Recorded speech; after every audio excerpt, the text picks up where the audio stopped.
Welcome to the Geostrategic Podcast. Hello, everyone. Thank you so much for tuning in. Whether you're listening on your commute or watching us at home, we appreciate you being here. Imagine a silent predator hiding deep beneath the waves. For years, they were invisible. Until now. The United States just approved a massive $2.3 billion deal to give Singapore the ultimate submarine nightmare, the P-8A Poseidon. This isn't just a plane, it's a total game changer for the Indo-Pacific. But does it actually make the region safer or just more dangerous? If you love defense tech, smash that like button, share this video, and subscribe to stay ahead of the curve. Now, I want to hear from you. Is this a genius move for Singapore, or is this Submarine Hunter total overkill? Drop a comment right now. I'm reading every single one, and I can't wait to see your take. Yeah, that really is the billion-dollar question, isn't it? I mean, safer? Yeah. Or more dangerous? Because when you drop a capability this potent into one of the world's most congested waterways, it creates ripples. It's not just a transaction, it's a real signal. The huge signal and the timing. The approval just came through, right? Tuesday, January 20th? That's right. And if you dig into the language Washington is using, the subtext is just, well, it's fascinating. I noticed that too. They're not just calling Singapore a customer. The phrase that really jumped out at me was critical maritime security pillar. That just feels so much heavier. It is. Critical Pillar does a lot of work there.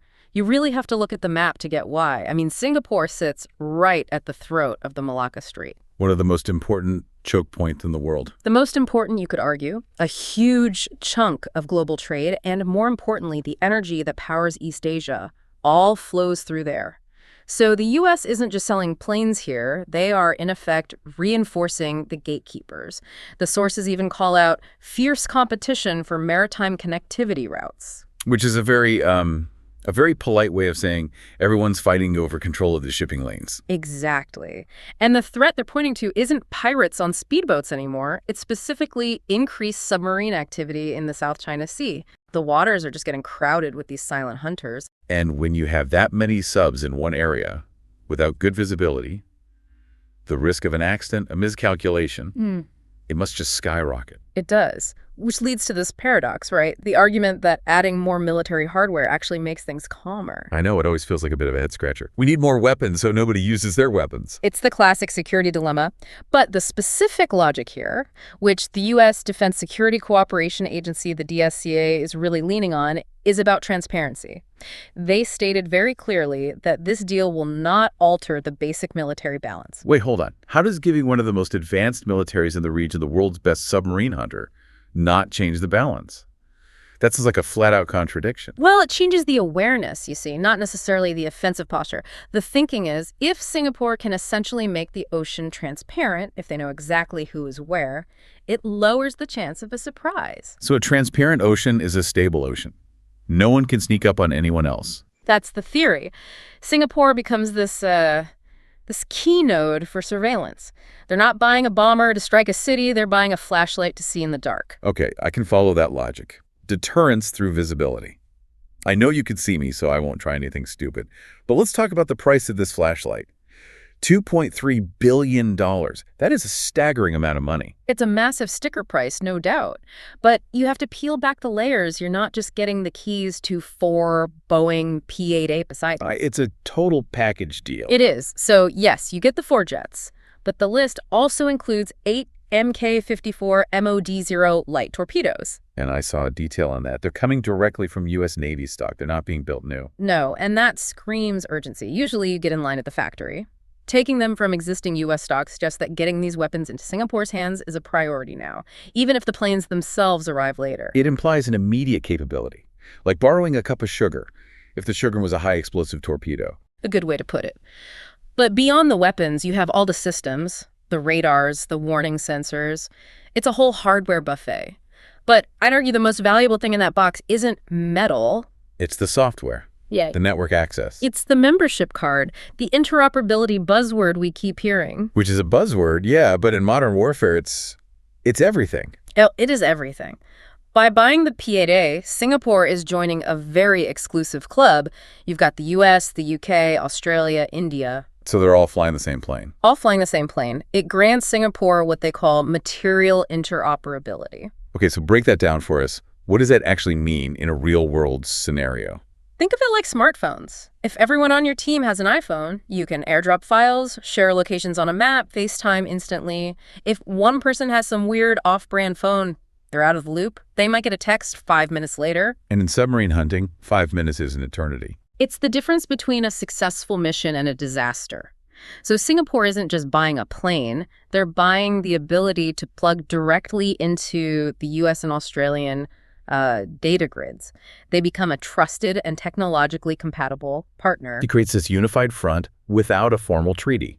Soft power through hard tech. Exactly. And suddenly that price tag makes a lot more sense. You're paying for the network, not just the device. Let's talk about the device itself, though. The P-8A. I mean, if you saw one on a runway, you'd think it was just a regular passenger jet. That's because it is, sort of. It's built on the Boeing 737-800 platform. And that's a genius move. Why's that? Well, supply chains. For one, there are thousands of 737s flying. If you need a spare part, you're not waiting 6 months for some custom military fabrication. You can tap into a huge global ecosystem. Really practical. Yeah. But I'm guessing once you get inside, it doesn't look like a flight to Bali. Not at all. It's a flying data center. All the seats are ripped out, replaced with mission consoles. And that brings us to the eyes and ears. The sensor suite is just terrifyingly capable. You have the AN/MPY-10 radar. That's the one that can spot something as small as a periscope from miles away, right? Yes, even in high waves. But the real magic is the acoustic processing. Hunting subs is about listening, not seeing. The P-8A drops sonobuoys. So it's basically seeding the ocean with microphones. Disposable microphones, yeah. And the plane's computers sift through all that noise, the whales, the shipping traffic, and they filter it to find the unique sound signature of a submarine's engine or propeller. It turns the ocean transparent with sound. And because it's a jet, it can get to an area much faster than the old planes. Much faster, which leads to its reach. The combat radius is 1,200 nautical miles. That's about 2,200 kilometers. Wow. So from Singapore, that covers the entire South China Sea, all the way up towards Taiwan.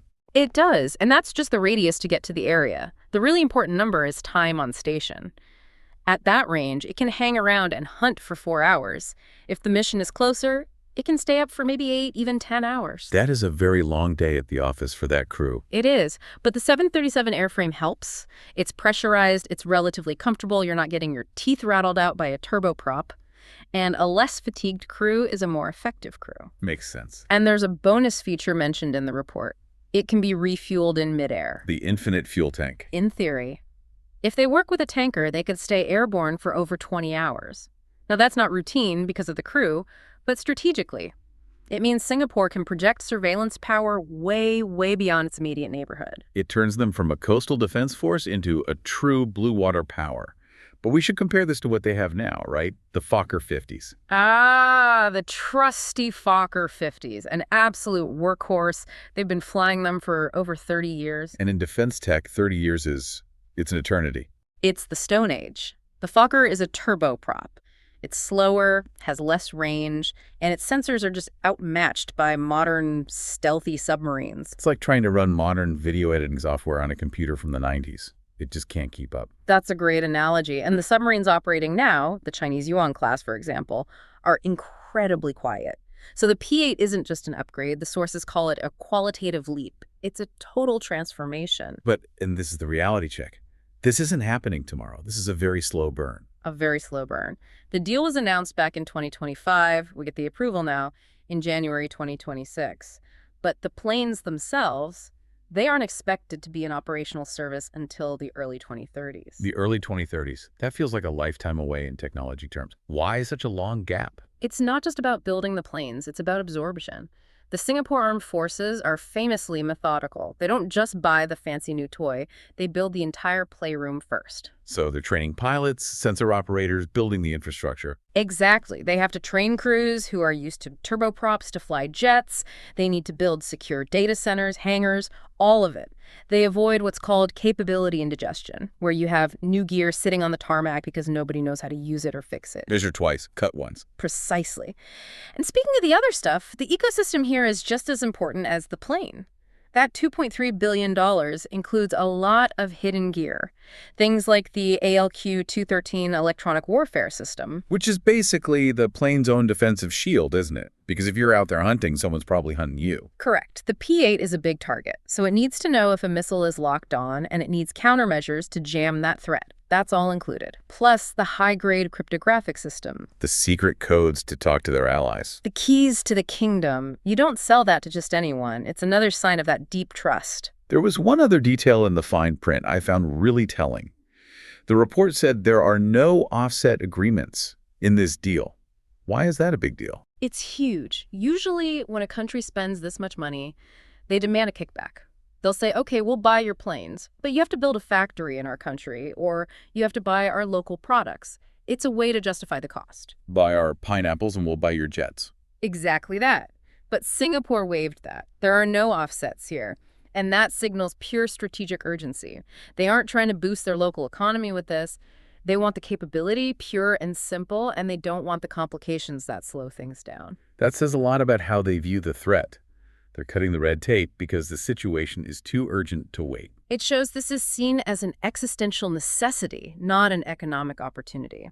So, if we pull back for the big picture here, Singapore is essentially future-proofing its maritime security, locking itself into this U.S. allied ecosystem for decades to come. They're positioning themselves to be the central eye in the Indo-Pacific storm. They're buying the best flashlight available to make sure that the world's most important shipping lanes don't become blind spots. But that timeline, that brings me to a nagging thought. We're talking about the early 2030s. Right. By the time these P-8s are fully operational, we'll be nearly a decade from now.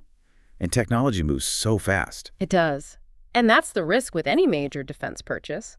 We're already seeing the rise of unmanned underwater vehicles, drone submarines, aerial drones that can stay up for days, not hours. Exactly. So my question is this the ultimate weapon for today's war? Or is it a very expensive insurance policy for a game that might have already changed by the time it's on the field? And that really is the provocative thought, isn't it? Singapore has bought the gold standard for hunting manned submarines. But by 2035, will the primary threat still be a manned submarine, or will it be swarms of autonomous drones? And is a big manned 737 still the right tool for that job? It's the bet you have to make, I guess. You have to equip for the threat you see now. And right now, and for the foreseeable future, the P-8 is the king of the sea. It certainly is. Well, we will be watching this one very closely. Thank you so much for tuning into this deep dive. If you enjoyed this breakdown, make sure to check out our other episodes where we unpack the complex world of defense, tech, and strategy. Thanks for listening. Stay curious. Catch you next time.